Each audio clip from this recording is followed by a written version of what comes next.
శ్రీమాత్రే నమః. వరలక్ష్మి వ్రత శుభాకాంక్షలు అందరికీ. ముందుగా ఈరోజు చుక్కకూర పప్పు అయితే చేస్తున్నాను. కుక్కర్లో కొద్దిగా ఆయిల్ వేసుకొని 4-5 వెల్లుల్లి రెబ్బలు చితక్కొట్టుకొని వేసుకోండి.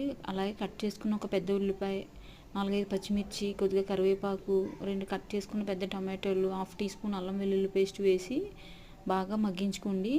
చిటికెడు ఉప్పు వేస్తే టమాటో అనేది తొందరగా మగ్గిపోతుంది. టమాటో మగ్గిపోయిన తర్వాత కట్ చేసుకున్న 4-5 కట్టలు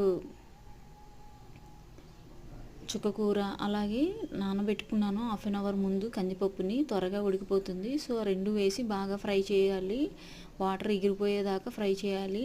తగినంత పసుపు, కారం కూడా వేసుకొని బాగా దగ్గరకు వచ్చేదాకా ఫ్రై చేసి తగినన్ని వాటర్ పోసుకొని 4-5 విజిల్లు వచ్చేదాకా ఉడికించుకుంటే పప్పు రెడీ. మనం ఎటువంటి పోపు పెట్టవసరం లేదు, ముందే పోపు పెట్టేసుకున్నాం కదా. చాలా చాలా బాగుంటుంది. సబ్స్క్రైబ్. Bye bye.